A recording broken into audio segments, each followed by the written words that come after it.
Dear students, welcome back.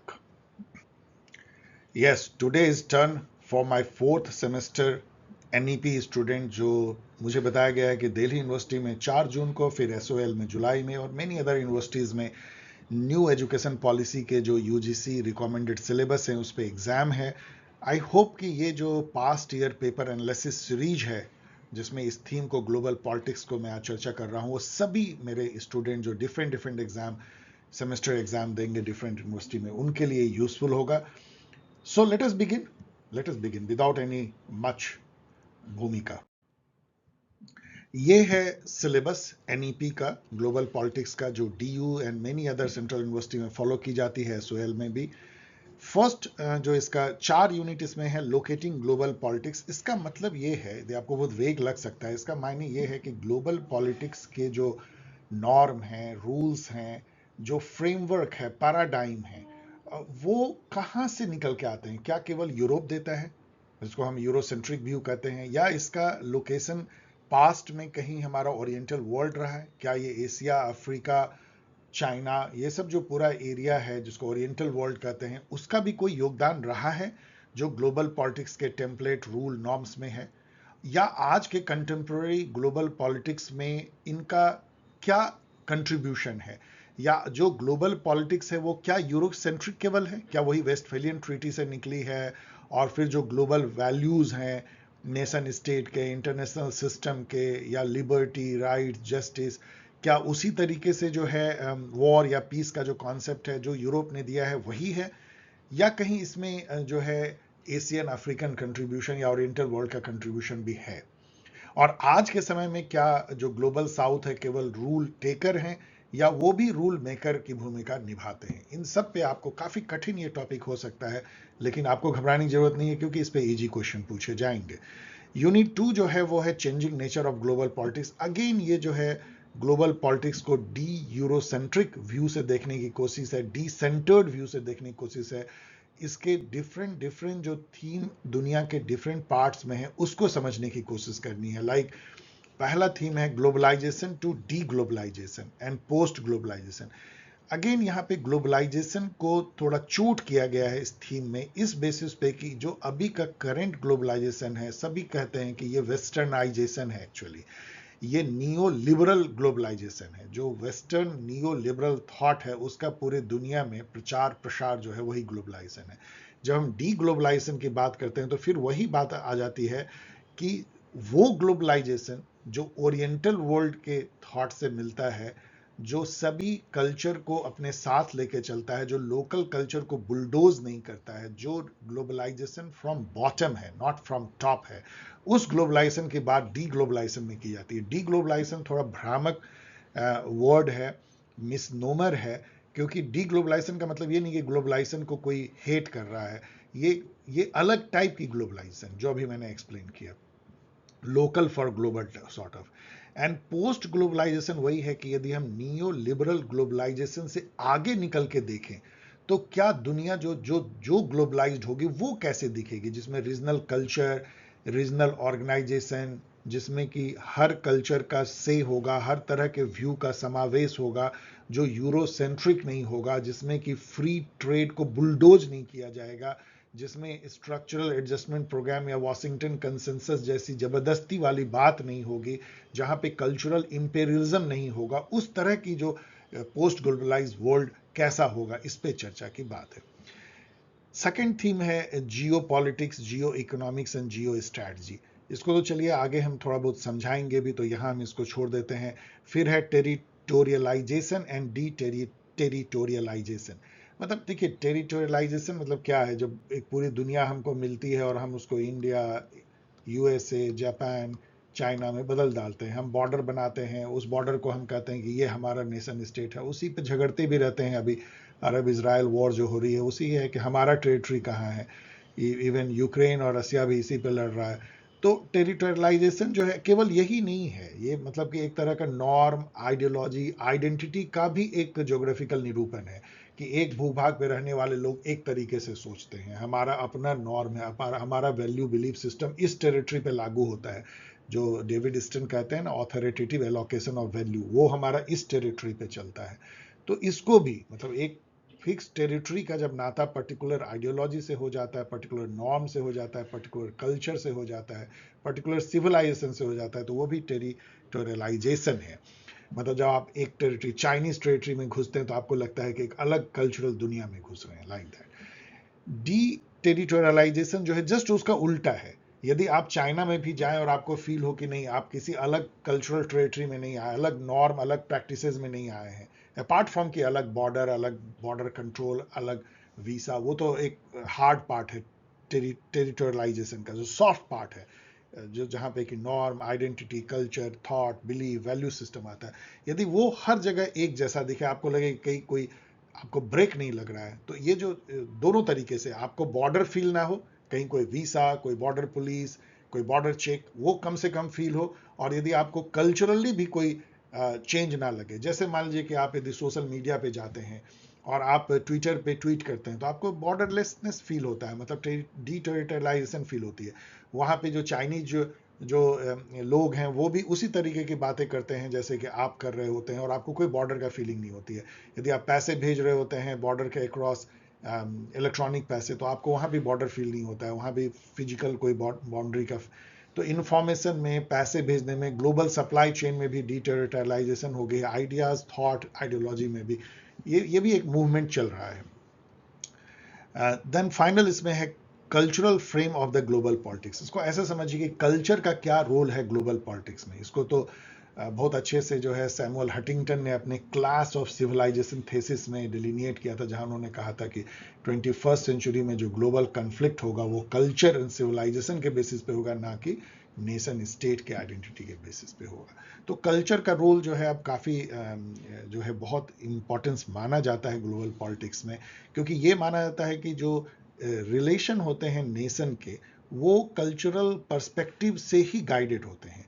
China का जो culture है, कन्फ्यूशियनिज्म है, बुद्धिज्म है, वो चूंकि बहुत डिफरेंट है जो लिबरल थिंकिंग है वेस्ट के, इसलिए दोनों में जो है वेवलेंथ मैच नहीं होती है, उसके चलते काफ़ी प्रॉब्लम होती है। ईस्ट एंड वेस्ट के बीच में कल्चरल डिफरेंस जो है मेन आ जाता है, किस तरीके से आप विश करते हैं, किस तरीके से नॉट करते हैं, किस तरीके से आप अलायंस करते हैं, किस तरीके से आप किसको आप इंट्रूजन समझते हैं, किसको आप फ्रेंडलीनेस समझते हैं, ये सब कल्चर से डिसाइडेड होता है। तो कल्चर कैसे जो है डिप्लोमेसी को अफेक्ट करता है, तो कल्चरल डिप्लोमेसी कहते हैं। कैसे फॉरेन रिलेशन को, कैसे फॉरेन पॉलिसी को और इंटरनेशनल रिलेशन को, ये इसमें आपको पढ़नी है। देन यूनिट, ये भी काफ़ी अच्छा खासा टफ हो सकता है this kind of theme, but उसमें घबराने की बात नहीं, क्योंकि क्वेश्चन अगेन ईजी होंगे। जो यूनिट 3 है वो पहले का इन्होंने छोड़ दिया है। ये पहले CBCS सिलेबस जो थी उसमें सेम था, इसमें कोई डिफरेंस नहीं है। Ecological issue, climate change, international environmental agreement, nuclear weapon का proliferation, global terrorism, migration, human security, ये बिल्कुल पुराना है और काफ़ी आसान टॉपिक है। बस ग्लोबल प्रॉब्लम, इसमें पैंडेमिक भी होना चाहिए था, नहीं है। ह्यूमन सिक्योरिटी में शायद आप जोड़ सकते हैं। यूनिट 4 है ग्लोबल सोशल मूवमेंट है, ये भी पहले का उन्होंने छोड़ दिया। इसका नाम पहले ग्लोबल रेजिस्टेंस था, एक ही बात है। ग्लोबल रेजिस्टेंस मतलब कि कैसे करंट ग्लोबलाइजेशन को ग्लोबल सोशल मूवमेंट रेजिस्ट करने की कोशिश करता है, जिसमें कि इन्वायरमेंटल मूवमेंट आ सकते हैं, वुमेन्स मूवमेंट आते हैं, पीस मूवमेंट आते हैं, एबोरिजिनल के मूवमेंट आते हैं, फेमिनिस्ट मूवमेंट तो खैर इसमें आ गया। तो मतलब ग्लोबल सोशल मूवमेंट मतलब वो है जो ग्लोबल लेवल पे एक पर्टिकुलर ग्लोबल इशू को उठाने के लिए ग्लोबल सिविल सोसाइटी सामने आती है, ग्लोबल एनजीओ सामने आती है, ग्लोबल पीपल जो है कम्युनिटी सामने आती है, और वो एक पर्टिकुलर तरह के आइडेंटिटी और नॉर्म से भी गाइडेड होते हैं, जो कि एक तरह से अभी के नियो लिबरल ग्लोबलाइजेशन के अगेंस्ट होती है। That is global social movement. अब ये विस्तृत सिलेबस के डिस्कशन के बाद चलिए एक एक करके क्वेश्चन देखते हैं। पहला जो है लोकेटिंग ग्लोबल पॉलिटिक्स का कोई पास तो आपको मिलेगा नहीं, क्योंकि ये न्यू थीम है, इसलिए मैंने प्रोबेबल क्वेश्चन दिया है। जो पहले के टॉपिक है उसमें जो पास्ट ईयर क्वेश्चन CBCS में आए वो हम लोग डिस्कस करेंगे। यहाँ पे मैं जो सोचता हूँ एक क्वेश्चन हो सकती है, analyse global politics beyond it's conventional Eurocentric account. ये मान लीजिए आपको घुमा हुआ भी लगता है, इसका मतलब यही है, सारे क्वेश्चन का एक ही मतलब है कि आपको लिखना ये है कि ग्लोबल पॉलिटिक्स को हम एनालाइज या लोकेट जो है केवल यूरोप जब हम कहते हैं तो वेस्टर्न वर्ल्ड आ जाती है, यूरोप में नॉर्थ अमेरिका भी आती है और ऑस्ट्रेलिया न्यूजीलैंड भी आती है। तो यूरोप के ही कॉन्टेक्स्ट में देखने की जरूरत नहीं है, उसका लोकेशन जो है वो चाइना भी है, इंडिया भी है, मेसोपोटामिया है, एंशियंट सिविलाइजेशन है, ऑटोमान जो एम्पायर है वो है, तो इवन मंगोल इफेक्ट करते हैं, मुस्लिम वर्ल्ड इफेक्ट करता है, और कई कई चीजें आप एग्जाम्पल दे सकते हैं कि कैसे जो है केवल 16 सेंचुरी के पहले जो ग्लोबल पॉलिटिक्स जो एक्चुअल थी वो डिटरमिन उसका नॉर्म, उसका जो रूल्स, ये डिटरमिन जो है ओरिएंटल वर्ल्ड करता था, मुस्लिम वर्ल्ड करता था, चाइनीज वर्ल्ड करता था। और एंशियंट सिविलाइजेशन के जमाने से केवल जब साइंटिफिक रिवॉल्यूशन हुआ, इनलाइटनमेंट हुई, और फिर कोलोनाइजेशन के थ्रू यूरोप ने जो पूरी दुनिया पे कब्जा किया, तब से जो है ग्लोबल पॉलिटिक्स यूरोसेंट्रिक हो गई। तो इन सब की आपको एग्जाम्पल के साथ इसमें डिस्कस करनी है, लोकेट करना है ग्लोबल पॉलिटिक्स को beyond Europe. Then trace the contribution of global south in setting the global norms and rules in global politics. तो यहाँ पे सेम क्वेश्चन इसको घुमा के पूछा गया है कि क्या केवल जो ग्लोबल नॉर्म्स एंड रूल है केवल क्या यूरोप सेट करता है? नहीं, यहाँ पे आपको स्ट्रेस करना है कि ग्लोबल साउथ भी करता है। जब हम अभी देख रहे हैं कि अब तो इंडिया G20 का लीडर के तौर पे, चाइना जो है वो डेवलपिंग कंट्री के लीडर के तौर पे, एंड मुस्लिम वर्ल्ड भी अपने तरीके से जो है कई इस तरह के जो साउथ ईस्ट एशिया है, आसियान वे के थ्रू, अपने स्टाइल के थ्रू वो भी जो है global norm and rule set करने में आगे बढ़ के जो है हिस्सा ले रहे हैं। अभी जो है ऐसा कहना गलत है कि जितने भी नॉर्म एंड रूल बन रहे हैं सब यूरोप ही सेट कर रहे हैं, उसमें ग्लोबल साउथ का भी बहुत बड़ा रोल अब होते चले जा रहा है। एक समय में जब नॉन अलाइन मूवमेंट हुई थी तो ग्लोबल साउथ ने एक रास्ता दिखाया था, उसने जो है ये जो अलायंस की जो पॉलिटिक्स है, जो बाइपोलरिटी है, उसको नकार दिया था, और उसमें एक थर्ड ग्रुप बनी थी जिसमें खुद अपने एक तरह से कल ये न्यूट्रल होकर के केस टू केस बेसिस पे सैकड़ों कंट्री ने डिसाइड किया कि हम जो है किसी गुट में शामिल नहीं होकर हर इशू को एक तराजू पे तोलेंगे और तब किसी का समर्थन या नहीं समर्थन करेंगे। वहां से लेकर के new economic international order Neo जो है वो ग्लोबल नॉर्म सेट करने की कवायद थी।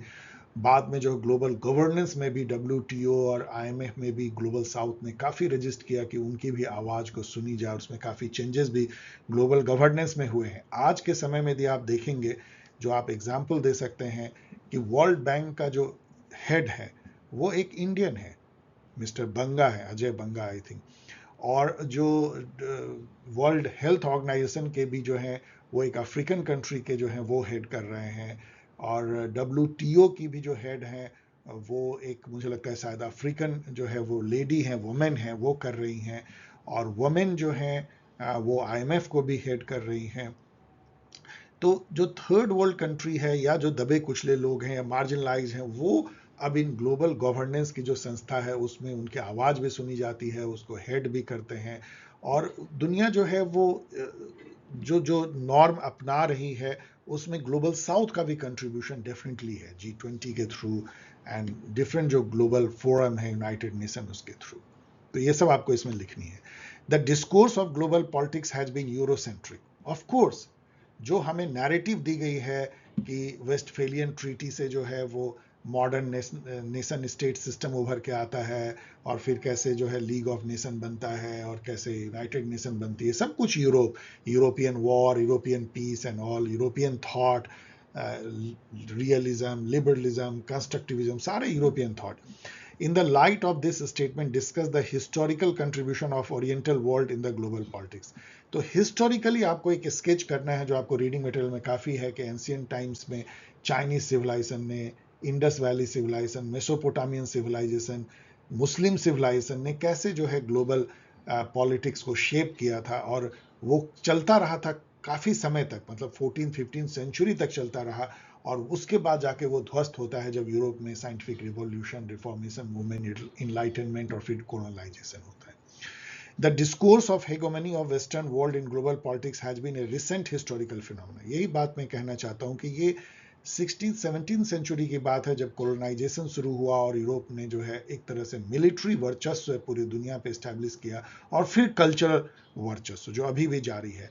In the light of the statement discuss a decentered and de-Eurocentric account of global politics highlighting the contribution of the Oriental world या global south। तो सभी क्वेश्चन का एक ही तरीके से आप तैयार कर सकते हैं कि आप एक बढ़िया नोट बना लीजिए कि हिस्टोरिकली जो थर्ड वर्ल्ड कंट्री हैं, China, Asia, Mesopotamia, Sumerian civilization, Muslim world, Ottoman empire, ये सब ने कैसे जो है ग्लोबल पॉलिटिक्स में कंट्रीब्यूट किया, कैसे जो है ये सब ढह गया और कैसे यूरोप जो है वो सिरमौर बन गया 16-17 सेंचुरी में, और फिर जो ग्लोबल पॉलिटिक्स की जो डिस्कोर्स बनी, जो नैरेटिव बनी, जो ग्रैंड नैरेटिव बनी, वो कैसे यूरोसेंट्रिक हो गई। लेकिन कैसे फिर जो है आज के समय में जो ग्लोबल साउथ है वो अपने इकोनॉमिक पावर के चलते, अपने गवर्नेंस के चलते, अपने उदय होने के चलते, कैसे वो फिर से जो एजर्ट कर रहा है as a rule setter in global politics. इस चीज को जो है यदि आप एक नोट बना लेते हैं तो कोई भी क्वेश्चन में आप उसको घुसा देंगे।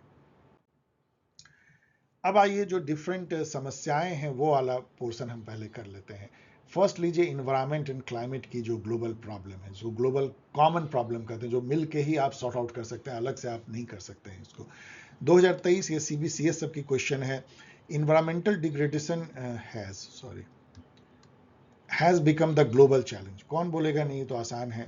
How the global community address the issue through major international agreement. तो इस पे जितने इंटरनेशनल एग्रीमेंट हुए हैं, अभी कॉप भी जो हो रहे हैं, पेरिस क्लाइमेट अकॉर्ड है, क्योटो प्रोटोकॉल है, आप इवन अंटार्कटिका ट्रीटी से लेके और स्टॉकहोम कॉन्फ्रेंस से लेके रियो अर्थ समिट सब का जिक्र कर सकते हैं। ये मेरे गाइड में जो ऑफकी ओल्ड गाइड है ग्लोबल पॉलिटिक्स की सेमेस्टर 4 का, उसमें आपको पूरी तरह से मिल जाएगा। 2022 का क्वेश्चन है discuss the major ecological issue in global politics with special reference to the issue of global commons. तो हम लोग सब जानते हैं ग्लोबल कॉमन्स क्या है, जैसे एटमॉस्फेयर है, डीप सी है, हाई सी है, अंटार्कटिका है, ये सब ग्लोबल कॉमन्स हैं जो कि किसी भी कंट्री का नहीं है, सबका उस पर समान अधिकार है। लेकिन क्या समान अधिकार होता है क्या? आउटर स्पेस में क्या आप रॉकेट भेज सकते हैं यदि आप गरीब कंट्री हैं? कौन कौन रॉकेट भेजता है? डीप सी में एक्सप्लोरेशन क्या आप कर सकते हैं यदि आपके पास साइंटिफिक या इकोनॉमिक ताकत नहीं है? तो ये जो इशू है, और मान लीजिए कि अभी स्पेस में जो एक्सप्लोरेशन है या उसका दोहन करना है वो वही कंट्री कर रहे हैं जो अमीर हैं, तो गरीब कंट्री का कहाँ से है स्पेस एक्सप्लोरेशन में? तो ये सब इशू जो है ग्लोबल कॉमन्स की है। 2021 में है discuss the major global environmental agreements with special reference to climate change and global common issue. तो ये दोनों का मिक्सचर जो है ये क्वेश्चन है। तो आसान है ये, आप मेरे जो ओल्ड गाइड है मैं फिर से कह रहा हूँ उसको एक बार पढ़ लीजिए, उसमें जो environmental chapter, environmental agreement and environmental issue chapter है उसको पढ़ लीजिए। सेकेंड थीम इसमें जो ग्लोबल प्रॉब्लम में है वो proliferation of nuclear weapon in post cold war era. इन्होंने पोस्ट कोल्ड वॉर एरा जोड़ दिया है। तो यहाँ पे आपको एक हिस्टोरिकल वे में लेके चलना है कि कैसे 1968 में जो है न्यूक्लियर नॉन प्रोलिफरेशन ट्रीटी होती है, उसके भी पहले आपको जो है कैसे अमेरिका फर्स्ट कंट्री बनता है न्यूक्लियर बॉम्ब डेवलप करने वाला, और उसको वो गिराता भी है हिरोशिमा नागासाकी पे। और फिर एक होड़ चलती है कैसे कुछ समय बाद ही रसिया जो है न्यूक्लियर कंट्री बनता है, फिर यूके बनता है, फिर चाइना, जब फ्रांस, सभी न्यूक्लियर कंट्री बनते हैं। और बाद में तो even developing country like India, Pakistan, Israel और ईरान भी बनने की कोशिश अभी कर रहा है, शायद बना है या नहीं। तो कहने का मतलब ये है कि एक आपको हिस्टोरिकल ट्रेस करना है कि न्यूक्लियराइजेशन कैसे दुनिया का हुआ, फिर आपको जो है कोल्ड वॉर एरा में कैसे न्यूक्लियर प्रोलिफरेशन हुआ, प्रोलिफरेशन मतलब प्रसार, मतलब फैलाव, कैसे जो है एक न्यूक्लियर जिसको कहते हैं वन अपमैनशिप हुई कि आपके पास में इतने न्यूक्लियर वॉर हैं तो हमारे पास इतने होंगे।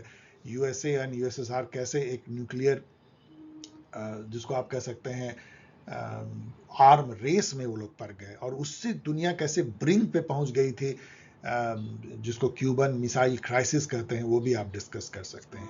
तो उस साय में जब कोल्ड वॉर खत्म होता है तो दुनिया में जो इतने न्यूक्लियर वेपन रह गए और इतने न्यूक्लियर कंट्री हो गए, तो क्या अभी क्या सिचुएशन है, उससे क्या सिचुएशन उभर के आती है, इस पे क्वेश्चन पूछा गया है। 2023 में है critically evaluate the main provisions of the nuclear non proliferation treaty. तो न्यूक्लियर नॉन एनपीटी जो है 1968 में स्टार्ट हुई, 1970 में साइन हुई। उसमें यह था, एक अजीब सी ट्रीटी थी कि जिनके पास है बस वही उनके पास रहेगी, अब आगे नहीं होगा। ये उसी तरह की ट्रीटी हुई कि जैसे कई आप देखोगे कि ट्रेन में बहुत भीड़ है तो आप खिड़की के रास्ते घुस जाते हो, किसी तरह सीट ले लेते हो और सबसे पहले खिड़की को बंद करते हो कि अब आगे कोई नहीं घुसेगा। तो कोई भी इसको जस्टिफाइड नहीं मान सकता है, इसलिए इंडिया ने इसको साइन नहीं किया है। How far has it been able to address the issue of nuclear non proliferation effectively? थोड़ा बहुत असर पड़ा है, क्योंकि जो जो डेवलप्ड कंट्री हैं उन्होंने एक ग्रुप बना लिया जिसको न्यूक्लियर सप्लायर ग्रुप बोलते हैं, एनएसजी। उन्होंने ये इंश्योर किया कि जो कंट्री न्यूक्लियर नहीं है उनको हम न्यूक्लियर नहीं होने देंगे, उनको हम नॉलेज नहीं देंगे, नो हाउ नहीं देंगे, न्यूक्लियर मटेरियल नहीं देंगे। इसके अलावा एक और बनाई गई international atomic energy agency, IAEA, उसको इंस्पेक्ट करने कहा जाता है कि जो न्यूक्लियर बॉम्ब ना बना रहे हो कोई कंट्री, केवल न्यूक्लियर पावर जो है वो यूज हो, पीसफुल यूज हो न्यूक्लियर एटॉम का। तो इन सब के थ्रू जो है उसको रोकने की कोशिश की गई, लेकिन ये बहुत इफेक्टिव होता नहीं है। जो मैंने आपको एग्जांपल दिया ना कि खुद खिड़की के रास्ते ट्रेन में घुस के यदि आप खिड़की बंद करते हैं, दरवाजा बंद करते हैं, वो इफेक्टिव नहीं होता है, लोग रजिस्ट करते हैं। इसके चलते न्यूक्लियराइजेशन बढ़ती जा रही है। इंडिया न्यूक्लियर बना, उसके बाद पाकिस्तान बना, इजराइल बना, नॉर्थ कोरिया बनी, ईरान भी शायद बन चुका है, और कई कंट्री न्यूक्लियर बनने की पूरी कोशिश चोरी छुपे भी करते रहते हैं, इसलिए बहुत ज़्यादा इफेक्टिव नहीं रहा। 2022 में है व्हाट इज न्यूक्लियर प्रोलिफरेशन। मतलब न्यूक्लियर प्रोलिफरेशन मतलब कैसे न्यूक्लियर वेपन का प्रसार होता है, कैसे ये फैल जाती है, कैसे एक कंट्री न्यूक्लियर होता है और फिर दुनिया की करीब 7-8 कंट्री हो जाती है और हर कंट्री जो है न्यूक्लियर होने की तमन्ना करने लगता है। Briefly assess the anti nuclear proliferation measure since 1967। तो इसमें आपको NPT लिखना चाहिए, उसका पूरा आप डिस्कस कर सकते हैं, प्रॉस एंड कॉन। फिर CTBT, comprehensive test ban treaty जो हुई थी वो भी इनइफेक्टिव हुई, इंडिया ने उसको भी साइन नहीं किया। और फिर अभी हाल में TNPW, कुछ nuclear non proliferation treaty UN के एजीज में हुई है, वो भी 2019 में, वो भी बहुत सक्सेसफुल नहीं हुई है। इसमें इश्यू ये है कि इसलिए नहीं होती है कि यदि दुनिया में इतनी ताकत हो कि कंप्लीट न्यूक्लियर डिसआर्ममेंट कर दे, मतलब कि जिसके पास भी 100% ट्रांसपेरेंटली उसको खत्म करके समुद्र में डुबा दे और कोई फिर कभी न्यूक्लियर वेपन ना बनाए, तब तो हर कंट्री उसको एक्सेप्ट करेगी। नहीं तो यदि आप रखोगे और दूसरे को नहीं बोलोगे तो ये पावर इम्बैलेंस कोई कंट्री बर्दाश्त नहीं करेगी, इसलिए इफेक्टिव नहीं होती। 2021 में है डिस्कस न्यूक्लियर प्रोलिफरेशन। अगेन क्या है, make an assessment of major anti nuclear proliferation measure. तो ये सब क्वेश्चन एकदम सेम है। तो इसमें क्या है, केवल आपको समझना है कि न्यूक्लियर वेपन का एक क्या हिस्टोरिकल प्रोलिफरेशन का इतिहास क्या रहा है और क्या इसमें कोशिश की गए हैं न्यूक्लियर नॉन प्रोलिफरेशन ट्रीटी से और क्यों ये इनइफेक्टिव रहा है, बस यही आपको इसमें लिखना है। इस बार हो सकता है ऐसा पूछा जाए कि what do you understand by nuclear proliferation, assess the effectiveness of the measures taken by the global community to address the issue of nuclear proliferation in the post cold war era। एक ही question है, even post cold war है तब भी आप NPT के बारे में लिखोगे ही, CTBT के बारे में लिखोगे, TNPW जो अभी हो रही है उसके बारे में, और अभी भी क्या कोशिश है, जैसे कि अभी आप देखो JCPOA जो है, JCPOA, ये जो P5+1 है, मतलब 5 परमानेंट मेंबर और जर्मनी, ये मिलके उन्होंने ईरान के साथ संधि किया था कि ईरान न्यूक्लियर बॉम्ब ना बनाए, उसके लिए उसको बहुत सारे फैसिलिटी दिए जाएंगे पीसफुल न्यूक्लियर यूज के लिए। तो उस तरह के प्रयास जो अभी भी चल रहे हैं, लेकिन वो बहुत ही इफेक्टिव है नहीं। UN के एजेस में भी चल रहे हैं, USA के अंदर भी, G7 के अंदर भी, लेकिन फिर भी न्यूक्लियर बम बनाने की सभी स्टेट चाहत रखते हैं और huge amount of nuclear Arsenal states के पास हैं। अब आइए global terrorism, migration, human security की जो है, इस पे बहुत ज़्यादा क्वेश्चन नहीं आएंगे क्योंकि इन्वायरमेंट और न्यूक्लियर प्रोलिफरेशन वो स्पेस खा जाता है। 2023 में क्वेश्चन है discuss the major impact of migration on various states around the globe.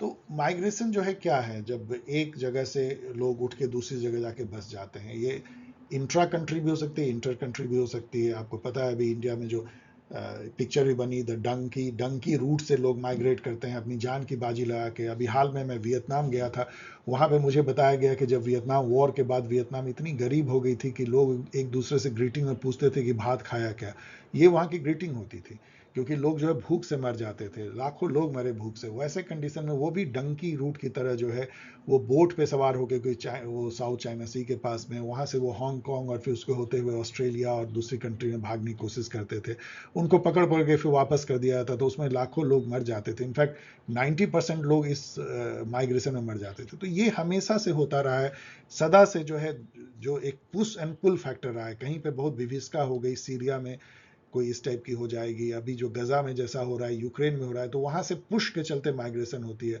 और कई जगह यूएसए जैसे कंट्री जो है वो पुल करते हैं और इंडिया से और पूरी दुनिया से तमाम लोग खींचे चले जाते हैं। तो पुश एंड पुल दोनों फैक्टर होती है, और उससे जो है काफी फर्क पड़ सकता है। कई कंट्री तो माइग्रेशन से बने हुए हैं।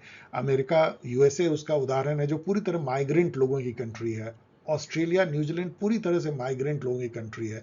फिजी, सुरीनाम, मॉरिशस, ये सब अधिकतर माइग्रेंट जो लोग हैं उनसे बसी हुई है। वेस्ट इंडीज जो पूरी क्रिकेटिंग कंट्री है, वो अफ्रीकन जो लोग थे उनको प्लांटेशन के लिए वहां ले जाया गया था, उनसे वो बनी हुई कंट्री है। तो माइग्रेंट जो है वो पूरे कंट्री का एक मेकअप को चेंज कर सकते हैं, पूरी कंट्री बना सकते हैं, और वहाँ के इकोनॉमी को भी बहुत इफेक्ट करते हैं। अमेरिका जो है वो माइग्रेंट लोगों की बनाई हुई इकोनॉमिकल मिराकल की कंट्री मानी जाती है। तो मेजर इम्पैक्ट माइग्रेशन का जो है वो कल्चरल हो सकता है, इकोनॉमिक हो सकता है, सोशल हो सकता है, पॉलिटिकल हो सकता है। अभी हाल में याद कीजिए कि कैसे यूके ने जब रवांडा बिल पास किया तो पूरी दुनिया में जो है इस पर चर्चा हुई कि कैसे यूके जैसी कंट्री जो एक समय सुपर पावर रही है, वो अपने माइग्रेंट को भगाने के लिए क्या रवांडा के साथ संधि करके वहां पे लोगों को जबरदस्ती डिपोर्ट कर देगी रवांडा बिल के थ्रू। तो आप इससे समझ सकते हैं कि ये कितना बड़ा पॉलिटिकल मुद्दा बन जाता है। अमेरिका में माइग्रेशन एक बहुत बड़ा मुद्दा है, जहाँ पे कि जो रिपब्लिकन है वो इमिग्रेंट को पॉलिसी को टफ बनाना चाहते हैं, माइग्रेशन इन माइग्रेशन कम करना चाहते हैं, उसको इमिग्रेशन कहते हैं। और जो डेमोक्रेट है वो लिबरल इमिग्रेशन पॉलिसी रखना चाहते हैं। इसके बेसिस पे वहाँ पॉलिटिक्स होती है। इस बेसिस पे इंडिया में भी पॉलिटिक्स होती है, आपको पता है। सीए जो अभी है वो माइग्रेशन की ही पॉलिसी है। इसके अलावा माइग्रेशन के इशू को लेके असम में पूरा एक आंदोलन हुआ है, घुसपैठिए जिनको हम लोग कहते हैं, और उस पर भी यहाँ भी पॉलिटिक्स जो है होती है। तो ये एक बहुत बड़ा मुद्दा है, इसको आप कई तरीके से एनालाइज कर सकते हैं। दूसरा नोट जो है इंटरनेशनल टेररिज्म पे पूछी गई है, तो उस पर चलिए थोड़े से आगे डिस्कस करेंगे। Note on climate change and human security. यहाँ पे आइए, चलिए, ये तो बहुत आसान है नोट लिखना। How does human security differ from traditional notion of security, discuss the international effort to promote human security. ये क्वेश्चन बहुत अच्छा है, फिर से पूछा जा सकता है। इसके लिए जो मेरी पुरानी गाइड है 4th सेमेस्टर की, उसमें ये क्वेश्चन को मैंने पूरा डील किया है। देखिए, जो ट्रेडिशनल नोशन ऑफ सिक्योरिटी है वो स्टेट सेंट्रिक है। उसमें यह माना जाता है कि किसी नेशन को के बाउंड्री को आपने सुरक्षित कर दिया, आर्मी को रख दिया, तो वो उसके अंदर जो लोग हैं वो भी सुरक्षित हो गए बाय डिफॉल्ट। लेकिन ह्यूमन सिक्योरिटी जो है वो सिक्योरिटी के रेफरेंट को पीपल कम्युनिटी पे ले जाता है, ना कि स्टेट। ऐसा माना जाता है कि इवन यदि स्टेट सुरक्षित है, उसके बॉर्डर सुरक्षित हैं, तब भी उसमें रहने वाले लोग असुरक्षित हो सकते हैं कई कारणों से। अंदर में सिविल वॉर हो सकता है, कल्चरल जो है हेगोमनी हो सकती है, कल्चरल क्लास हो सकता है, इथनिक स्ट्राइफ हो सकती है। मणिपुर को देखिए, वहां पे कौन से जो है बॉर्डर हमारा असुरक्षित है, लेकिन क्या पीपल वहां पे सुरक्षित हैं। और ऐसे कई इंडिया में भी और पूरे दुनिया में ऐसे जोन बनते हैं किसी स्टेट के अंदर ही, जहां की पीपल असुरक्षित हो जाते हैं डिफरेंट कारणों से, जबकि स्टेट सुरक्षित रहता है। पैंडेमिक में क्या हुआ, किसी क्या कंट्री की बॉर्डर इफेक्टेड हुई, लेकिन पूरी दुनिया के लोग जो असुरक्षित हो गए। जब इन्वायरमेंटल क्राइसिस आती है तो क्या होता है, लोग असुरक्षित हो जाते हैं, कहीं का ह्यूमन राइट कुचला जाता है, लोग असुरक्षित होते हैं। और कई जगह जो है अपने ही स्टेट जो है पीपल के सिक्योरिटी को हार्म करता हुआ नजर आता है, चाहे उनके ह्यूमन राइट के वायलेट किया जाए, या किसी स्टेट का जो मेजोरिटेरियन कल्चर है वो माइनॉरिटी कल्चर को दबाता हुआ दिखे, चाहे इथनिक जो है क्लिनजिंग में स्टेट किसी एक पर्टिकुलर इथनिक ग्रुप का साथ देता हुआ दिखे, चाहे स्टेट खुद जो है वो अपने अगेंस्ट में जो आंदोलन होते हैं सड़क पे, उसको कुचलने के लिए यदि वो बल का प्रयोग करे। इन सब में जो है ह्यूमन सिक्योरिटी जो है वो खतरे में दिखती है। तो इसलिए ह्यूमन सिक्योरिटी का नोशन जो है ट्रेडिशनल सिक्योरिटी के नोशन से बहुत डिफरेंट हो जाता है। इंटरनेशनल एफर्ट इसमें जो है बहुत मुश्किल होती है, क्योंकि हर जगह स्टेट की सॉवरेनिटी जो है आड़े आ जाती है। यदि कहीं पे कोई, मान लीजिए आज मणिपुर में अमेरिका जो है वो हेल्प करने की कोशिश करे, तो क्या इंडिया एक्सेप्ट करेगा? हमें बुरा लगेगा, क्योंकि हमारा इंटरनल मामला है। इसी तरह यदि चाइना के जो मुस्लिम प्रोविंस हैं और उसमें जो जैसे उगैर मुस्लिम है, वहां पे यदि इंडिया इंटरवीन करे कि हम उन मुस्लिम को हेल्प करेंगे, या पाकिस्तान, तो क्या चाइना एक्सेप्ट करेगा? तो इस तरह की जो बातें हैं, यदि हम रोहिंग्या मुस्लिम को बहुत ह्यूमन सिक्योरिटी इशू है म्यांमार में, यदि इंडिया बोले हम हेल्प करेंगे, तो क्या बर्मा या म्यांमार उसको एक्सेप्ट करेगा? यहाँ पे ये प्रॉब्लम आती है। फिर भी बहुत सारे एफर्ट जो हैं ह्यूमन सिक्योरिटी की तरफ किए गए हैं, like UDHR, universal declaration of human right, और बहुत सारे जो राइट्स के जो कन्वेंशन हुए हैं। इसके अलावा आप कह सकते हैं कि यूनाइटेड नेशन डेवलपमेंट प्रोग्राम के तहत जो है काफ़ी हंगर को मिटाने के लिए पैंडेमिक को मिटाने के लिए वर्ल्ड हेल्थ ऑर्गेनाइजेशन, इन्वायरमेंटल के लिए जो एफर्ट हुए हैं वो सब ह्यूमन सिक्योरिटी को बढ़ाते हैं। तो इसके अलावा राइट टू प्रोटेक्ट जो रिस्पॉन्सिबिलिटी टू प्रोटेक्ट R2P का भी आपको जिक्र करना चाहिए, जो ह्यूमन सिक्योरिटी के लिए ह्यूमैनिटेरियन इंटरनेशनल ह्यूमैनिटेरियन असिस्टेंस की बात है और यूनाइटेड नेशन की उसके जो कन्वेंशन है, नॉर्म है, उसके बारे में आपको लिखना चाहिए। नेक्स्ट क्वेश्चन है, the post 9/11 scenario has brought about a major shift in the approach to international terrorism, elaborate. ये क्वेश्चन काफी पॉपुलर, बहुत पुराना लेकिन पॉपुलर क्वेश्चन है, बहुत बदल गया है। उसके बाद से जो टेररिज्म का जो स्वरूप है, उसके जो ऑपरेशनल मेथड है, मैकेनिज्म है, वो काफ़ी बदले हैं। उस पर मैंने पूरा लिखा है, मैं यहाँ डिस्कस नहीं कर रहा हूँ, मेरे गाइड में पढ़ लीजिए। International terrorism is a huge challenge for the world. कौन कहेगा नहीं, बहुत ही कॉमन क्वेश्चन है लेकिन बहुत आसान नहीं, क्योंकि ये बहुत ही जनरल क्वेश्चन है। इसका भी मैंने आंसर अपने गाइड में लिखा है, आंसर को देख लीजिए। अब आइए डी ग्लोबलाइजेशन थीम को थोड़ा समझने की कोशिश करते हैं, तब हम लोग क्वेश्चन देखेंगे। बेसिकली ये एक तरह का एंटी ग्लोबलाइजेशन है। जब एंटी ग्लोबलाइजेशन कहते हैं तो ये मत समझिए ग्लोबलाइजेशन के बिल्कुल अगेंस्ट में। जिस तरह का ग्लोबलाइजेशन है, जो नियो लिबरल ग्लोबलाइजेशन कहते हैं, उसके अगेंस्ट में वो ग्लोबलाइजेशन फॉर टॉप है तो ये ग्लोबलाइजेशन फ्रॉम बॉटम कहा सकता है। वो यदि ग्लोबलाइजेशन एक कल्चरल इंपेरियलिज्म है तो ये कल्चरल सिंथेसिस वाला ग्लोबलाइजेशन है। यदि वो जो है वेस्टर्न वर्ल्ड के द्वारा ड्रिवन है तो ये इसका जो लोकेशन है इस ग्लोबलाइजेशन का वो मल्टीपल है, लोकल फॉर ग्लोबल है। So it can occur due to various factors such as protectionist trade policy, economic nationalism, geopolitical tension, global crisis.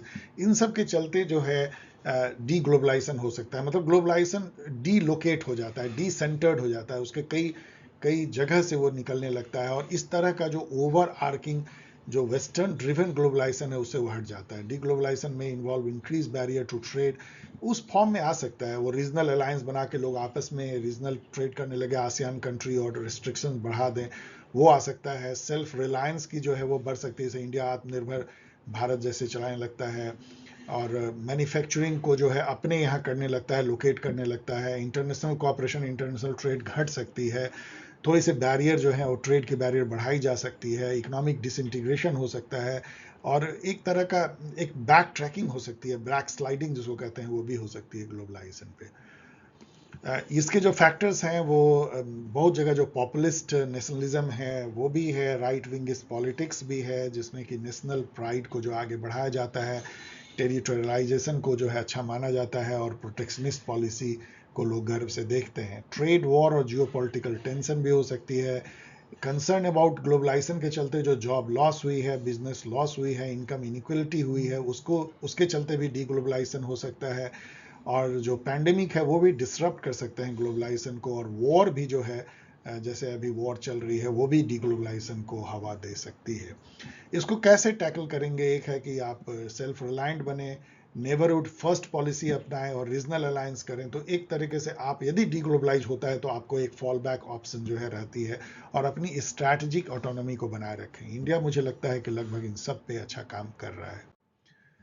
Post globalisation जो है वो दुनिया के तरफ झांकने की कोशिश है जो इस नियो लिबरल ग्लोबलाइजेशन से आगे निकलता है। इसका मतलब ये नहीं है कि ग्लोबलाइजेशन खत्म हो जाएगी, लेकिन जो अभी हम लोगों ने देखा एक अलग तरह की ग्लोबलाइजेशन, जहाँ पे कि हर कल्चर का समावेश है, जहाँ पे कि हर लोकेलिटी जो है वो ग्लोबलाइजेशन में कंट्रीब्यूट कर रही है, जहाँ ग्लोबलाइजेशन का अलग अलग जो है वो रूप नजर आता है हर जगह।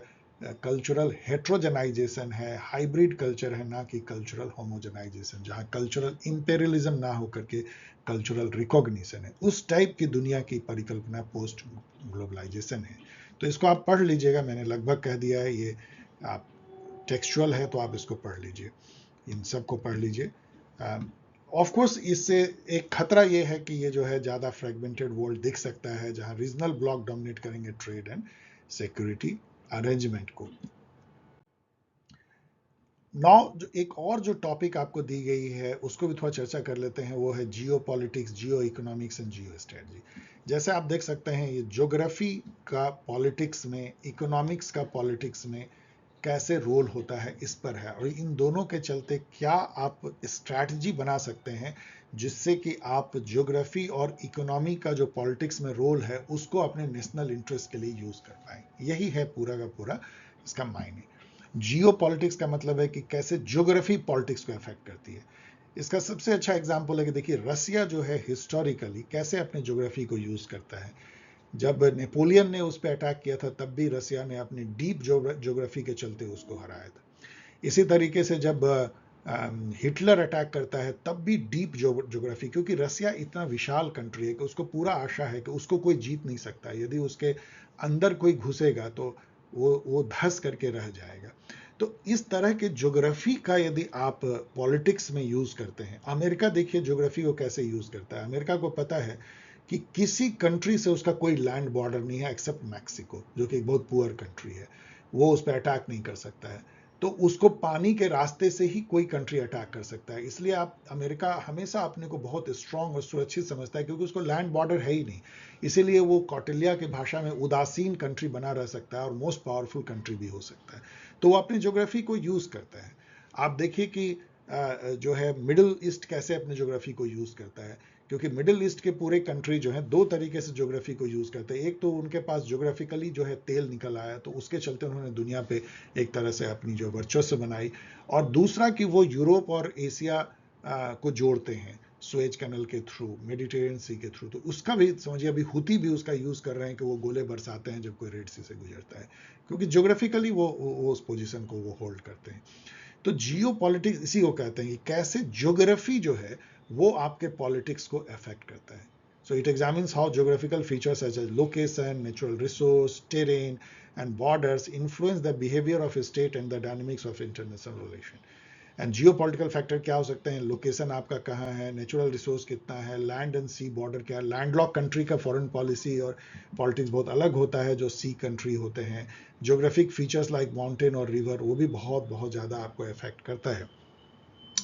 जियो इकोनॉमिक्स, जैसा मैंने कहा कि interplay between economics and politics है। How geographical factors, sorry geographical factors नहीं, ये तो okay, yes, geographical factor like location, resource, trade effect influence the economic activity. वो इकोनॉमी को ज्योग्राफी कैसे जोड़ती है, और कैसे जो economic tool like free trade है, एग्रीमेंट है, sanctions and foreign investment are used to achieve national interest. अभी आप देखिए कि अमेरिका कैसे इसको यूज करता है ईरान के अगेंस्ट, नॉर्थ कोरिया के अगेंस्ट सैंक्शन लगा करके। जब इकोनॉमिक सैंक्शंस लगाते हैं, जब हम WTO के थ्रू कैसे अपने इंटरेस्ट को साधते हैं, IMF वर्ल्ड बैंक के थ्रू कैसे स्ट्रक्चरल एडजस्टमेंट प्रोग्राम करते हैं, कैसे प्रोजेक्ट को फंड करते हैं। तो इकोनॉमिक्स का कैसे जो है ज्योग्राफी से नाता, और इन दोनों का मिल करके कैसे पॉलिटिक्स से नाता है। एंड जियो स्ट्रेटजी, इन दोनों के लिए क्या स्ट्रेटजी बनाया जाए जिससे कि आप जियो पॉलिटिकल और जियो इकोनॉमिक ऑब्जेक्टिव्स को अपने पूरा कर सकें। How country translate their geographic and economic realities into foreign policy actions, this is geostrategy. अब इसमें यदि प्रोबेबल क्वेश्चन देखें, क्योंकि पुराने क्वेश्चन तो आपको कुछ मिलेंगे नहीं, तो फर्स्ट क्वेश्चन जो मैंने सोचा है वो ये है, what do you understand by Jio politics. Of course ये सबसे पहले तो व्हाट डू यू अंडरस्टैंड जो है सब में आएगा। Discuss the significance of geographical factors in shaping the foreign policy of major power. Obvious है, जो अभी हम लोगों ने डिस्कस किया, कैसे आपके ज्योग्राफी आपके फॉरेन पॉलिसी को अफेक्ट कर सकती है। अमेरिका का मैंने एग्जाम्पल दिया आपको। इसी तरह इंग्लैंड भी देखिएगा जियो पॉलिटिकली जो है वो कितना उसको फायदा हुआ है। इंग्लैंड एक आइलैंड कंट्री है, इसके चलते क्या हुआ कि शुरू से उसने ये फील किया कि वो सुरक्षित है, यूरोप के मेन लैंड से कटा हुआ है, कोई उस पर यदि अटैक करेगा तो इंग्लिश चैनल के थ्रू कर सकता है। और यही रीजन रहा कि नेपोलियन उसको नहीं जीत पाया, आप समझिए, क्योंकि नेपोलियन उस पर टैंक नहीं भेज सकता था, केवल हवाई जहाज से अटैक कर सकता था, और वो लड़ाई वो जीत नहीं पाया। तो हमेशा से ज्योग्राफी ने जो है वो पॉलिटिक्स को अफेक्ट किया है, फॉरेन पॉलिसी को अफेक्ट किया है। वही फ्रांस जो है बेचारा बर्बाद हो गया क्योंकि वो लैंड बॉर्डर से जो है हिटलर के जर्मनी से सटा हुआ था। What do you understand by Jio economics, वही है कैसे इकोनॉमिक्स ज्योग्राफी के साथ मिलकर के जो है फॉरेन पॉलिसी या कंट्री को अफेक्ट करता है, उसके पॉलिटिक्स को। Major powers of the contemporary world uses geoeconomics to further their national interest. अभी हमने बताया कैसे economic sanctions, free trade policies and economic adjustment programme like structural adjustment programme, neoliberalism को फैलाना, Washington consensus, IMF World Bank, इसका कैसे जो है डेवलप कंट्री यूज करते हैं। कैसे मतलब इकोनॉमिक, जैसे जैसे आप देखेंगे कि एक जियो इकोनॉमिक्स आप देख सकते हैं कैसे चाइना जो है वो लोन दे के ट्रेड, सॉरी डेट ट्रैप में जो है कंट्री, छोटी छोटी कंट्री को फंसाता है, अफ्रीका और साउथ एशिया के, और उसको जो है अपने पॉलिटिक्स के लिए, फॉरेन पॉलिसी के लिए यूज करते हैं। Analyse how countries use economic tools, ये तो हम लोगों ने कर लिया है। For trade agreement, sanctions and foreign investment to serve their national interest, बहुत सारे एग्जांपल आप दे सकते हैं। Discuss the formulation and implementation of strategies by state to achieve their geopolitical and geoeconomic objective. यहाँ पे strategies पे आ गया, क्या स्ट्रेटजी स्टेट अपनाते हैं। जैसे चाइना ने इकोनॉमिक्स में अपनाया है कि अपनी जो इकोनॉमिक पावर है उसको लिवरेज करके हम ढेर सारे लोन देंगे। दूसरा, उसने ये डिसाइड किया कि हम BRI जैसा ग्लोबल प्रोजेक्ट बनाएंगे, उसके थ्रू जो है हम जियो पॉलिटिकल अपनी स्ट्रेटजी पूरा करेंगे, जिससे कि हम एक तरह का उन कंट्री को जो हमारे फेवरेबल नहीं, लाइक इंडिया, उसको एक तरह से घेर लेंगे, और जो हमारे फेवरेबल कंट्री है उसके थ्रू हम BRI को, economic corridors and infrastructure project के थ्रू हम जो है अपनी वर्चस्व वहाँ पे बनाएंगे। तो ये इस तरह की स्ट्रैटेजी जो है उस पर आप यहाँ डिस्कस कर सकते हैं। Discuss how the concept of Jio politics, Jio economics and Jio strategy might play out in world with rising regional power and new technological advancement. तो जब नए टेक्नोलॉजिकल एडवांसमेंट होते हैं तो उससे सब कुछ बदल जाता है। एक बार यदि मान लीजिए हवाई जहाज का आविष्कार हो गया तो फिर आप सुरक्षित नहीं रह जाते हैं, इवन यदि आप एक आइलैंड कंट्री है, इस बात को समझिए। इसी तरीके से इकोनॉमिक्स में जो है कोई यदि नई खोज हो जाए तो एक छोटी सी कंट्री, कोई मान लीजिए कि उसने सिलिकन खोज लिया और वो बहुत सुपर पावर हो गई, इस टाइप की हो सकते हैं। तेल का खोज हो जाने से जो है टेक्नोलॉजी, यदि तेल निकालने की हो गई तो उससे मिडिल ईस्ट कंट्री एक गरीब कंट्री से अमीर कंट्री बदल सकता है। यदि कल को अफ्रीका ने कुछ इस टाइप का कोई टेक्नोलॉजी डेवलप कर लिया कि उसके मिनरल रिसोर्स से काफ़ी वो चेंज कर सकता है, तो वो बहुत ही अमीर हो सकते हैं। तो इस टाइप की जो है टेक्नोलॉजिकल एडवांसमेंट से, ट्रांसपोर्ट एंड कम्युनिकेशन सिस्टम के एडवांसमेंट से और रीजनलाइजेशन से जो है काफ़ी फर्क इन तीनों कॉन्सेप्ट के साथ में पड़ सकते हैं। नोट आपको आ सकते हैं, बहुत यदि सेटर को लगेगा कि बहुत कठिन टॉपिक है तो note on Jio politics, note on Jio economics and note on Jio strategy, तो एक नोट बना के रख लीजिए, वो हर जगह आप चिपका सकते हैं। अब आइए टेरिटोरियलाइजेशन एंड डी टेरिटोरियलाइजेशन के कॉन्सेप्ट को समझे। जैसा मैंने बताया कि टेरिटोरियलाइजेशन क्या है, कि वर्ल्ड को जो है, ग्लोब को टेरिटरी में बांट लेना और उसको अपना एक पॉलिटिकल जो है एक सॉवरेन स्पेस डिक्लेयर कर देना, डिमार्केट कर देना। लेकिन ये केवल फिजिकल डिमार्केशन नहीं है, ये कॉन्सेप्चुअल डिमार्केशन भी हो सकता है, जहाँ पे कि आप ये कहें कि ये टेरिटरी एक पर्टिकुलर आइडियोलॉजी, एक पर्टिकुलर बिलीफ सिस्टम, एक पर्टिकुलर वैल्यू सिस्टम को बियर करता है। यहाँ जो लोग हैं वो इस तरह से सोचते हैं, और जब उसको आप कंट्रोल करने लगे, उसको गवर्न करने लगे अपने तरीके से, अपने तरीके के इंस्टीट्यूशन से, और उसको आप एक तरह से compete भी करें कि हमारी टेरिटरी जो है वो इस मायने में सुपीरियर है, चाहे वो फिजिकल हो चाहे कॉन्सेप्चुअल हो। ये सारा जो कॉन्सेप्ट है टेरिटोरियलाइजेशन का है। एक तरीके से ये वर्ल्ड का विभाजन होता है, चाहे वो विभाजन फिजिकल हो चाहे कॉन्सेप्चुअल हो। और फिर जो है वन अपमैनशिप भी ये डिनोट करता है, और कंपटीशन भी डिनोट करता है एक टेरिटरी का दूसरे टेरिटरी से। जैसा मैंने कहा, territory can be physical like country और cities, but also conceptual state like ideology और बिलीफ सिस्टम का भी टेरिटराइजेशन हो सकता है। इसके ये भी डिनोट करता है कैसे आप एक फिक्स टेरिटरी में रूल्स नॉर्म्स बनाते हैं, क्रिएट करते हैं एक सेंस ऑफ आइडेंटिटी, और उसको उस टेरिटरी से असाइन करते हैं। जैसे कि पैलेस्टीनियन जो भूभाग, तो जायनिस्ट भूभाग या ज्यूइश भूभाग, हिंदू भूभाग, लाइक दिस, इस टाइप की बातें आप कह सकते हैं। बुद्धिस्ट भूभाग टेरिटरी, इसका जैसे कि मैकिंडर ने कहा था हार्टलैंड एंड ड्रीमलैंड, वो भी कॉन्सेप्ट इससे जुड़ा हुआ है। कैसे कुछ टेरिटरी जो है उसको आप हार्टलैंड मान सकते हैं, वो सेंट्रल मान सकते हैं, और कुछ टेरिटरी को रिमलैंड जो पेरिफेरी होते हैं, तो कोर पेरिफेरी का भी कॉन्सेप्ट। इसका सब का उल्टा जो है वो डी टेरिटोरियलाइजेशन है। It refers to the process whereby traditional notion of territory, sovereignty, identity are challenge, जो अभी हो रहा है, जहाँ पे कि ग्लोबल सोशल मीडिया जो है वो टेरिटरी को निगेट कर रही है, ग्लोबल फाइनेंशियल जो ट्रांजैक्शन है वो निगेट कर रही है, ग्लोबल टेररिज्म भी जो है टेरिटरी को निगेट करती है, और कई जो ग्लोबल सप्लाई चेन है एंड ऑल, वो भी जो है उसको निगेट करती है। ग्लोबलाइजेशन इटसेल्फ जो है, कई लोग कहते हैं कि डी टेरिटोरियलाइजेशन है। तो इन सब पे थोड़ा सा यहाँ पढ़ लीजिएगा, कुछ एग्जाम्पल मैंने दिया है। इससे जो प्रोबेबल क्वेश्चन आ सकते हैं, define territorialization and discuss its significance in the context of state sovereignty and political geography। ये क्वेश्चन घुमा हुआ है, लेकिन बेसिकली आपको यही कहना है कि जो ग्लोबलाइजेशन है उसको तो अभी खैर दरकिनार रखिए, यहाँ पे चूंकि सॉवरेंटी की बात आई है, टेरिटोरियलाइजेशन का सीधा नाता सॉवरेंटी से है। कि एक भूभाग में रहने वाले लोग पॉलिटिकली सॉवरेन है, आइडियोलॉजिकली सॉवरेन है, वैल्यू नॉर्म्स में सॉवरेन है, उनको कोई जो है, उनको वो मॉरली भी सॉवरेन है, उनको कोई जो है ये नहीं कह सकता है कि आप इस तरीके से जो है बिहेव करो, इस तरीके से सोचो। वो तो कैसे टेरिटरी आपको जो है वो सॉवरेनिटी से जुड़ा हुआ है, और कैसे टेरिटरी अभी हम लोगों ने देखा वो जियो पॉलिटिक या पॉलिटिकल ज्योग्राफी से जुड़ा हुआ है, यही आपको इसमें लिखना है।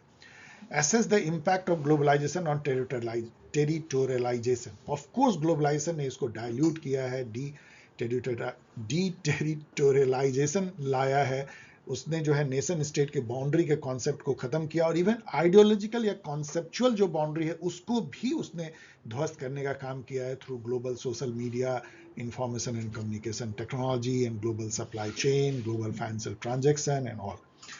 Define deterritorialization and examine its implication for the reconfiguration of political, economic and social spaces in the contemporary world.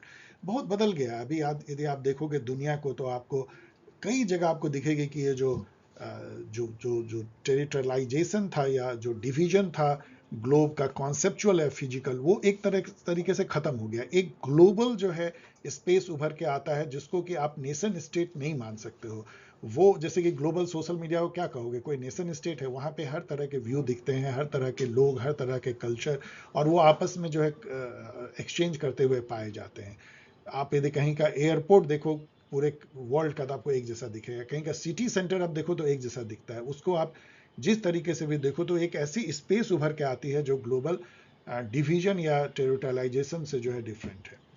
Discuss the role of technology, communication and transnational flow in facilitating deterritorialization process. तो definitely ये सब जो है एक तरह के factor हैं या एक तरह कैटलिस्ट हैं जो कि टेरिटरी के जो कॉन्सेप्ट को वो डाइल्यूट कर रहे हैं, चाहे वो टेक्नोलॉजी हो, information and communication technology, web की जो नई टेक्नोलॉजी है, या आप कह लो कम्युनिकेशन फास्टर जो एयरप्लेन है वो भी जो है टेरिटरी को काफ़ी ध्वस्त करती है। कम्युनिकेशन के जो डिफरेंट मोड हैं, चाहे वो इलेक्ट्रॉनिक कम्युनिकेशन हो, चाहे वो फिजिकल कम्युनिकेशन हो, वो भी डिटेरिटलाइजेशन लाते हैं। और transnational flow of ideas, information, commodity, global supply chain, वो भी जो है टेरिटरी के आइडिया को डाइल्यूट करती है। Discuss the link between globalization and deterritorialization with the example. तो ये तो बिल्कुल एकदम सीधा एक नाता है कि more and more globalization, more and more deterritorialization होगी, क्योंकि जितना ही इंटरकनेक्टेडनेस होगी कंट्रीज के बीच में, जितना ही faster flow of people, idea, information, good services होगा, उतना ही ज़्यादा जो जो जो सेपरेशन है दोनों ही तरीके, फिजिकल एंड कॉन्सेप्चुअल, वो डाइल्यूट होती चली जाएगी। नेक्स्ट टॉपिक आइए। आपको लग रहा होगा कि ये वीडियो बहुत लंबा हो रहा है, मुझे भी लग रहा है और मैं थकता भी जा रहा हूं, लेकिन चूंकि मैंने इस पर काफ़ी आपको क्लास नहीं लिए हैं तो मेरा कर्तव्य भी है कि आपको थोड़ी बहुत आइडिया भी दें और तब आपको क्वेश्चन बताएं। नेक्स्ट जो टॉपिक है वो cultural frames of global politics है। इसका मायने यही होता है कि कैसे कल्चर जो है वो ग्लोबल पॉलिटिक्स को अफेक्ट करता है। जो कल्चरल पर्सपेक्टिव है, कल्चरल फ्रेम ऑफ रेफरेंस है, कल्चरल लेंस है, वो कैसे जो है किसी कंट्री के फॉरेन पॉलिसी को, डिप्लोमेसी को अफेक्ट करती है, और इससे इंटरनेशनल रिलेशन कैसे अफेक्टेड होता है। जो कल्चरल फ्रेम क्या है, जो believe, values, norm, symbol and identities that shape the behaviour of state, non state actor and individuals in the international arena. Cultural frames are the lenses through which people interpret and understand the world. क्योंकि हम culture के ही lens से समझने की कोशिश करते हैं। हम दुनिया को जब देखते हैं तो अपने कल्चरल फ्रेम से ही देख पाते हैं, और हमारे पास में कुछ भी नहीं होता है। क्योंकि यदि आप एपिस्टेमोलॉजी लीजिएगा, नॉलेज कैसे आती है, तो या तो आपको एक्सपीरियंस से आती है, सेंस एक्सपीरियंस से आती है, अपने पास्ट लर्निंग से आती है, या जो आपके वैल्यू, बिलीफ सिस्टम, जो कल्चर आपको दी गई है उसके रेफरेंस से आप जो है लर्न करने की कोशिश करते हैं। तो उसी लेंस से हम जो है दुनिया को इंटरप्रेट करते हैं, देखते हैं, including the complex world of global politics. इसलिए आप देखोगे कि चाइना जिस तरीके से ग्लोबल पॉलिटिक्स में आता है, कन्फ्यूशियनिज्म में हायरार्की को अच्छा माना जाता है, लेकिन लिबरलिज्म में जो है हायरार्की अच्छा नहीं माना जाता है। तो दोनों बहुत क्लास होती है। वेस्टर्न वर्ल्ड कभी ये नहीं समझ पाएगा कि हायरार्की कैसे जो है बेनिवोलेंट हो सकती है, कैसे अच्छा हो सकता है। यदि चाइना ये मैसेज देने की कोशिश करता है वियतनाम को और छोटे छोटे और कंट्रीज को कि हम जो है वो ऊपर रहेंगे, आप नीचे रहोगे, लेकिन आपका हित हम सुरक्षित रखेंगे, जैसे इंडियन कास्ट सिस्टम है। तो वेस्टर्न वर्ल्ड इसको नहीं समझ सकता क्योंकि उनका कल्चरल फ्रेम अलग है, चाइना का कल्चरल फ्रेम अलग है। तो ये प्रॉब्लम आती है। यदि इंडिया जो है वो ये समझाने की कोशिश करे कि धर्म जो है वो कैसे राइटियसनेस है, कैसे हमारी प्रॉपर्टीज है और कैसे हमारा ऑब्लिगेशन है, सोशल ऑब्लिगेशन, उसको हम छोड़ेंगे तो हमारा लाइफ खत्म हो जाएगा, तो इसको वेस्टर्न वर्ल्ड बोलेंगे कि ये सेकुलरिस्ट नहीं है, तो उसको सेकुलरिज्म से जोड़ेंगे। तो ये कल्चरल फ्रेम का जो डिफरेंस होता है उससे पूरा नजरिया जो है बदल जाता है। Cultural frames are shaped by societies history, traditions, value, belief and norm. ये तो एक जनरल स्टेटमेंट है जो शाश्वत सत्य है, इसको जस्ट आपको एक्सप्लेन करना है कल्चरल फ्रेम होते क्या है। नेक्स्ट क्वेश्चन है national identity, values and norms, symbols and narrative, soft powers, cultural diplomacy, ETCR it's components. बिल्कुल ये क्वेश्चन भी बन सकता है और ये फैक्ट भी है कि कल्चरल जो फ्रेम है उसके क्या कंपोनेंट है, नेशनल आइडेंटिटी कैसे बनती है, वैल्यू एंड नॉर्म कैसे शेप होते हैं सोसाइटी के और कैसे वो यूज होते हैं इंटरनेशनल रिलेशन में, सिंबल्स एंड नैरेटिव्स कैसे जो गढ़े जाते हैं और वो कैसे यूज होते हैं, सॉफ्ट पावर क्या होती है जो कल्चरल पावर होती है, लाइक इंडिया की योगा है, ओल्ड सिविलाइजेशन है, डेमोक्रेसी है, एक तरीके का जो स्पिरिचुअलिज्म है वो है, कल्चरल डिप्लोमेसी, इन सब का एक रूप है जब डिप्लोमेसी में हम कल्चरल फैक्टर को यूज करते हैं। Understanding diverse cultural frame is essential for effective diplomacy. तो कल्चरल डिप्लोमेसी आपको यहाँ समझनी है, और यदि आप जब तक कि कल्चरल फ्रेम नहीं समझेंगे आप इफेक्टिव डिप्लोमेसी नहीं कर पाएंगे। बहुत सारे कंट्री के बीच में कंफ्यूजन केवल इसलिए होती है और तानातानी होती है क्योंकि दोनों एक दूसरे के कल्चर को नहीं समझते हैं। और मॉर्गनथाउ का याद कीजिए कि आप अपने कल्चर को या अपने मोरल नॉर्म को दूसरे कंट्री पे कभी इंटरनेशनल रिलेशन में थोप नहीं सकते। सो कल्चरल डिप्लोमेसी कैसे यूज होती है for conflict resolution, cooperation in the diverse and interconnected world, ये आपको इसमें लिखना है या आपको समझना है। इसमें प्रोबेबल क्वेश्चन आइए कल्चरल फ्रेम में, how do cultural frame of reference affect the global politics. अभी वही चर्चा कर रहे थे। Discuss the challenges and opportunities of global cultural globalisation including the spread of western cultural hegemony and the preservation of indigenous culture and tradition. असल में ये बहुत बड़ा मुद्दा है। ग्लोबलाइजेशन का एक एस्पेक्ट जो है कल्चरल ग्लोबलाइजेशन है। एक तरफ तो जिसको लोग कहते हैं कि मैकडोनाल्डाइजेशन हो रही है, पिज्जा हटजाइजेशन हो रही है, मतलब हर जगह आपको जो है KFC, बर्गर किंग, पिज्जा हट दिखेंगे, हर तरफ H&M के शोरूम दिखेंगे, लवाई जीन्स दिखेंगे, तो आपको ऐसा फील होगा लोग एक ही तरह का लिंगो यूज कर रहे हैं, हॉलीवुड की मूवी देख रहे हैं, वेस्टर्न तरह की सोच रख रहे हैं, उसी स्टाइल में बातें कर रहे हैं, जीन्स और टी-शर्ट उसी तरह की पहन रहे हैं। तो आपको फील होगा कि एक तरह का कल्चरल होमोजेनाइजेशन हो रहा है जिसमें कि लोकल कल्चर कहीं ना कहीं ऑब्लिटरेट या ध्वस्त हो रहे हैं, विलीन हो रहे हैं। दूसरी तरफ आपको दिखेगा कि नहीं, उसका एक अलग अच्छा रूप भी दिखेगा जहाँ पे कि आपको कोई व्यक्ति जो है एक नीचे में वो जीन्स और ऊपर कुर्ता पहने हुए इंडिया में घूम रहा होगा। वेस्टर्न वर्ल्ड में जो है इंडियन करी जो है लोग खाते हुए मिलेंगे वहाँ के ब्रेड के साथ में। तो इस तरह के आप देखेंगे कि वहाँ के जो पॉप सिंगर हैं वो योगा कर रहे हैं अमेरिका के, तो आपको वहाँ की श्वास की एक्सरसाइज जो है वो चल रही है योगा डे में। तो आपको फील होगा कि कल्चरल हेट्रोजेनाइजेशन भी हो रहा है, हाइब्रिड कल्चर दुनिया में निकल रही है जो कि पॉजिटिव है। इस पे आपको इसमें लिखना है।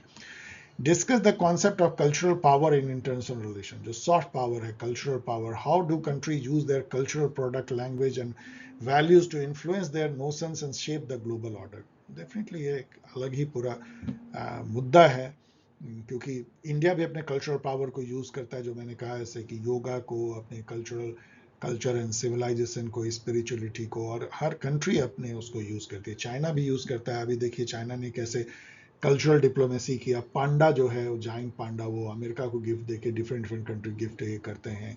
कई बार जो है एक स्पोर्ट्स पर्सन एक दूसरे का दौरा करते हैं, संगीतकार करते हैं, म्यूजिशियन करते हैं, आर्टिस्ट करते हैं, पीपल टू पीपल।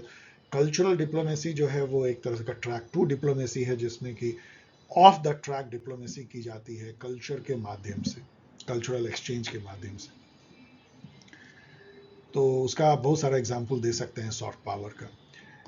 एक क्वेश्चन जो पूछा गया बड़ा इंटरेस्टिंग क्वेश्चन है, globalisation is a war upon all the cultures and in cultural war there is no exception for civilian. ये नहीं है कि मिलिट्री केवल मिलिट्री से लड़ेगा, ये तो सिविलियन भी इसके टारगेट होते हैं। There is no bystander, कोई इससे बच नहीं सकता है। Discuss and evaluate the statement.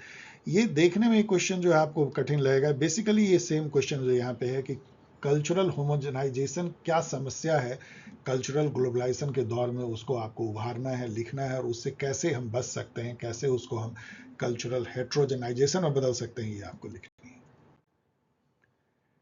Finally जो है ग्लोबल सोशल मूवमेंट पे जिसमें आज ही मैंने जो है वीडियो, जो पुरानी वीडियो थी उसका जस्ट टाइटल चेंज करके दिया है, वो ग्लोबल रेजिस्टेंस के नाम से पहले मैंने वीडियो बनाई थी, जो अभी भी रिलेवेंट है, आप उसको देख लीजिए। उससे क्वेश्चन क्या हो सकते हैं, इसमें 3 तरह के global social movement, feminist movement की बात है, इन्वायरमेंटल एंड पीस मूवमेंट की बात है।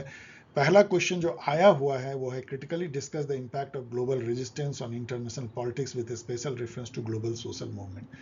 ग्लोबल सोशल मूवमेंट क्या है, जहां पे कि ट्रांस नेशनल स्पेस में, मतलब कंट्री के बॉर्डर को पार करके जब people, community, global civil society उठ खड़ी होती है, सड़क पे निकल आती है, जब डिफरेंट टाइप के मैकेनिज्म के थ्रू प्रचार प्रसार, घेराव एंड जो न्यूज़पेपर में निकला स्लोगन, गीत, बुक्स, इन सब के थ्रू यदि किसी इशू को रेज करती है जो उनसे कंसर्न रखता है, तो इसको ग्लोबल सोशल मूवमेंट कहते हैं। ये कई बार जो है ये ग्लोबलाइजेशन के अगेंस्ट दिखता है, ये डी ग्लोबलाइजेशन का पार्ट माना जाता है, क्योंकि अधिकतर जो मुद्दे हैं जिस पर ग्लोबल सोशल मूवमेंट हो रही है वो ग्लोबलाइजेशन से ही निकलते हैं, चाहे वो इनइक्वलिटी का मामला हो, चाहे वो लोकल कल्चर को ध्वस्त करने का हो, चाहे ग्लोबल वॉर जो है, टेंशन जो है वो बढ़ता जा रहा हो, जो अभी बढ़ रही है, चाहे वुमेन एंड जो मार्जिनलाइज पीपल, इंडिजिनस पीपल को ग्लोबलाइजेशन में कोई स्पेस नहीं मिलने की बात है, चाहे इन्वायरमेंटल डिग्रेडेशन हो रहा है ग्लोबलाइजेशन के चलते, जो एक ह्यूज जिसको आप कह सकते हैं कमोडिटाइजेशन हो रही है, ह्यूज जो हंग्रीनेस हो रहा है नेचुरल रिसोर्स को ख़त्म करके और उसको बिजनेस के रूप में बढ़ाया जाए, कंज्यूमरिज्म ज़्यादा बढ़ रही है, मल्टीनेशनल कॉरपोरेशन किस तरीके से नीड को पैदा करते हैं, डिमांड को स्यूडो क्रिएट करते हैं, और फिर नेशनल रिसोर्सेज और इन्वायरमेंट को खतरा पहुंचाते हुए वो जो है अधिक से अधिक प्रोड्यूस करते हैं। इन सब के अगेंस्ट में मूवमेंट होती है ग्लोबल सोशल मूवमेंट, इसलिए ये ग्लोबलाइजेशन के अगेंस्ट में दिखती है। सेकेंड क्वेश्चन है, what do understand by global social movement. अभी हम उसको डिस्कस कर रहे थे, discuss its impact on global politics. Impact पड़ता है, बहुत ज़्यादा तो नहीं, कौन वैल्यू देता है, गीता थनबर्ग और उसके ग्रुप यदि काँव काँव करते हैं, लेकिन फिर भी इसका असर जो है काफ़ी पड़ता भी है, क्योंकि वर्ल्ड में इसकी आवाज़ आती है तो पीपल जो है थोड़े कंसियस जरूर होते हैं। To what extent the global social movement have been successful in resisting globalization? आपको इसमें यही कहना चाहिए कि बहुत लिमिटेड वे में। आप इसका बहुत सारा एग्जाम्पल दे सकते हो, ग्लोबल इन्वायरमेंटल मूवमेंट हो, चाहे ग्लोबल फेमिनिस्ट मूवमेंट हो, ग्लोबल पीस मूवमेंट हो, हर जगह उसका नतीजा सिफर ही रहा है, नॉट ही रहा है, कुछ होता नहीं है। अभी जो है यूक्रेन पे पीस मूवमेंट हो रही है, अभी पूरी दुनिया में जो है इजराइल ने जो वॉर किया उसके अगेंस्ट में जो है कॉलेज कैंपस से लेके हर जगह जो है उसके अगेंस्ट मूवमेंट हुई, स्टूडेंट का क्या हुआ, उसका क्या नतीजा निकल के आया, उसको दबा ही दिया गया। क्वेश्चन 4 है, critically examine the nature and character of global resistance movement. तो पहला तो ये जो है ग्लोबल है, ट्रांसनेशनल है, इसमें ग्लोबल सिविल सोसाइटी आगे आती है, एक पर्टिकुलर जो है आइडियोलॉजी से गाइडेड होते हैं, जो कि एंटी ग्लोबलाइजेशन होती है, जो कि कल्चरल डाइवर्सिफिकेशन को सपोर्ट करती है, जो कि दबे कुचले मार्जिनलाइज लोगों की बातें करती है, थोड़ी सी लेफ्ट लिबरल होती है, बहुत अनऑर्गेनाइज होती है, बहुत रिसोर्सफुल नहीं होती है, और बहुत ज़्यादा इसकी आवाज़ जो है सुनी भी नहीं जाती है, इसको दबा दिया जाता है क्योंकि वेल ऑर्गेनाइज नहीं होता है। ये सब इसके फीचर्स हैं। और प्रोबेबल क्वेश्चन हो सकते हैं, what do understand by global social movement, discuss some of the prominent environmental movement. इस तरीके से आपको जो एनवायरमेंटल मूवमेंट से गीता थनबर्ग का लेकर के, और जो क्लाइमेट चेंज के अगेंस्ट हुआ है, इंडिया में भी जो नर्मदा बचाओ आंदोलन हुआ है, फ्रैंकलिन रिवर को बचाने की मूवमेंट हुई है, इस तरह के जितने मूवमेंट को आप लिख सकते हैं। By discussing some of the prominent women and peace movements, bring out the role of global social movement in contemporary globalized world. तो यहाँ तो जस्ट मैंने ये 3 है आपके environmental movement, women and piece movement को स्पेस देने के लिए क्वेश्चन बनाया है। आपको इस पर नोट भी आ सकता है, like global social movement note आ गया, environmental movement, women's movement, peace movement, ऐसा करके सिंपली आपको कुछ भी लिखने के लिए इस पर आ सकता है। तो एक अच्छा सा नोट बना लीजिए, उसको हर जगह आप जो है लिख सकते हैं। सो ओके डियर स्टूडेंट, मैं भी बुरी तरीके से थका हूँ, क्योंकि मैं सुबह से इसको बना रहा हूँ और मुझे ये कंसियस में हूँ कि जिनका 4 तारीख को एग्ज़ाम है उनको भी इससे फ़ायदा हो जाए। इसलिए चलिए, आपने पेशेंस से यदि यहाँ तक आप पहुँच गए तो इसका मतलब आपने बहुत धैर्य से इस कठिन टाइप के पेपर एनालिसिस को, जिसमें काफ़ी सारे चीज़ों पे मैंने अपने वक्तव्य दिए हैं, एक्सप्लेन करने की कोशिश की, बहुत फास्ट वे में उसको सुना है। Thanks for watching. यदि आपको अच्छा लगा हो तो शेयर करें, सब्सक्राइब करें, कमेंट करें, और आप डाउनलोड कर सकते हैं ओल्ड गाइड। ऑफ कोर्स ये ओल्ड गाइड है, मैं हमेशा कहूँगा 2 चीज़ें इसमें मिलेंगे आपको। इन्वायरमेंटल जो सॉरी जितने भी ग्लोबल प्रॉब्लम है उस पर आपको आंसर मिल जाएंगे, ग्लोबल सोशल मूवमेंट पे आंसर मिलेंगे, और आपको ग्लोबलाइजेशन क्या है, उसको कैसे समझ सकते हैं, एंटी ग्लोबलाइजेशन क्या है, वो सब भी पे भी आपको उस पर मिलेंगे। और एक बात और मैं आपको याद दिलाना चाहता हूं कि यदि आप ये सोच रहे हैं कि सर कब से जो है वो CUET PG25 की प्रिपरेशन स्टार्ट करवाएंगे, तो ये है डेट 1 अक्टूबर। इस डेट के पहले काफ़ी जहाँ जहाँ मैं कह सकता हूँ प्रचार, वहाँ पे लाइक ट्विटर पे, लाइक जो पॉल साइंस हेल्प की जो हैंडल है टेलीग्राम, वहाँ पे, और ऑफ कोर्स यूट्यूब पे कम्युनिटी पे मैं कमेंट में या मैसेज में दूंगा, तो उसको देखते रहिए, तो आप उसको ज्वाइन कर सकते हैं एट नॉमिनल कॉस्ट। ये जो गाइड है ये यहाँ पे अवेलेबल है, और यदि आप कंपटीशन की तैयारी कर रहे हैं तो आप जरूर amazon.in पे जाएं, वहाँ से जो है CUET की प्रेप गाइड और CUET गाइड एंड 1500 MCQ की बुक भी डाउनलोड कर सकते हैं, और इस तरीके से आप मुझसे जो है जुड़ सकते हैं। मैं आपके सवालों के जवाब देने की पूरी कोशिश करता हूं भरसक, यदि वो ऑब्जेक्टिव रूप में पूछे जाए और देने लायक हो तो। मिलेंगे बहुत जल्द किसी और वीडियो के साथ, आपसे बात करेंगे। तब तक के लिए take care, good luck for this exam, and please share the paper after the exam.